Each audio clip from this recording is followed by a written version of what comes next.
अस्सलाम वालेकुम वरहमतुल्लाहि वबरकातुहू। हम इस वक्त लाहौर प्रेस क्लब में हैं और हमारे साथ मोहसिन साहब जो कि एक मंजे हुए साथी हैं। मोहसिन भाई आप बताइएगा क्या देख रहे हैं इलेक्शन के हवाले से? इलेक्शन के हवाले से आपके जहन में भी वही कन्फ्यूजन होगी कि होने हैं या नहीं, इस तनाजुर में बात करें या ओवरऑल बात? मुझे तो ये कंफर्म है कि इलेक्शन होंगे, लेकिन मुझे ये है कि जैसे ये पीटीआई वाले लोगों को उठा रहे हैं या इनको अंदर कर रहे हैं, मुझे इस पे कंफ्यूजन है कि क्या मुस्लिम लीग नून जो है सिर्फ उसी के यही है कि ये सारा इलेक्शन वही लड़े, या जो पीटीआई के लोग हैं या कोई दूसरे लोग हैं वो भी इलेक्शन लड़ने के नहीं, कहीं ना कहीं तो सीटें जो है ना कुछ तो मैनेज हुई हैं। आप ये कह लें कि दो चीज़ें हैं पीटीआई के तनाजुर में। एक वो है कि जो 9 मई में मुलविस है जिनके बारे में FIRs हैं, एक वो है कि वो उस रोज़ इधर जमान पार्क में मौजूद नहीं थे या जहाँ जहाँ फ़ौजी तनसीबात पर हमला हुआ है वहाँ पर मौजूद नहीं थे, तो उन्हें थोड़ा सा रिलैक्स कर दिया जाएगा, इलेक्शन लड़ने की इजाज़त दे दी जाएगी। अब तो बल्ला वैसे भी नहीं है, तो अभी तक की सूरत हाल तो ये है कि बल्ला नहीं है तो वो तो आज़ाद उम्मीदवार के तौर पर उतरेंगे। लाहौर की मैं अगर बात करूँ, लाहौर में 14 हल्के हैं कौमी असम्बली के, तो पीटीआई के यहाँ पर कैंडिडेट ही पूरे नहीं है।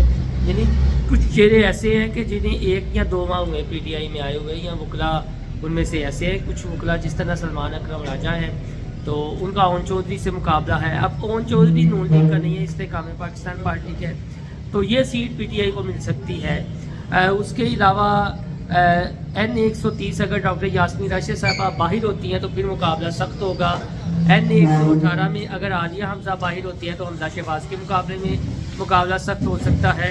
इसी तरह मियाँ अजहर हैं, उनका मुकाबला है जी हाफिज़ नुमान से, अराई बरादरी से तल्लुक़ रखते हैं दोनों, N129। तो इस तरह की सूरत हाल है। बाकी सियालकोट आपके सामने है, जिस शहर से आप ताल्लुक़ रखते हैं, मैं रखता हूँ कि ख्वाजा आसिफ के मुकाबले में उस्मान डार की वालदा खुद आई हैं। वो मुकाबला तो सख्त है, लेकिन अगर बल्ले का निशान नहीं है तो फिर मुकाबला थोड़ा सा वन साइडेड भी होता दिखाई दे रहा है। लेकिन दूसरी जानिब ये भी देखा जा रहा है कि हो सकता है कि अगर आवाम का रद्देमल आ गया, और वो जो जब्त किए हुए हैं उन्होंने कोई रिएक्शन दे दिया तो फिर बड़ा अपसेट देखने को हो सकता है।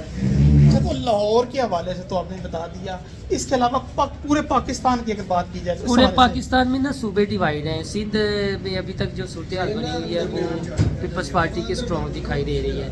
KPK में पीपल्स पार्टी और नून लीग इतनी ज़्यादा फेवरेबल नहीं है जितनी PTI है। PTI एग्जिस्ट करती है, तो PTI में एक प्लान ये भी था कि हमें कुछ ना कुछ पावर अपने पास रिटेल करनी चाहिए, अपने पास पावर रखनी चाहिए किसी एक सूबे की, तो वो KPK पे उनका ज़्यादा फोकस होगा।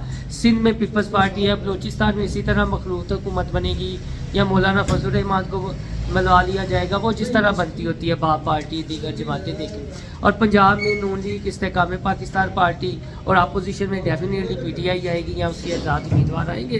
तो ये ओवरऑल सूरत हाल है और सिंगल मेजोरिटी किसी की भी बनती दिखाई नहीं दे रही। सूबाई सतह पर तो आप कह सकते हैं कि फलानी पार्टी स्ट्रॉन्ग होगी, नून लीग पंजाब में, पीपल्स पार्टी सिंध में, PTI KPK में, लेकिन कौमी सतह पर तो कोलिशन गवर्नमेंट ही बनती हुई दिखाई दे रही है। शुक्रिया आपका, बड़ी मेहरबानी है हमारे भाई हमें जो बता रहे थे कि कोलिशन हुकूमत ही पाकिस्तान में बनेगी, इसके अलावा कोई चारा नहीं है जी।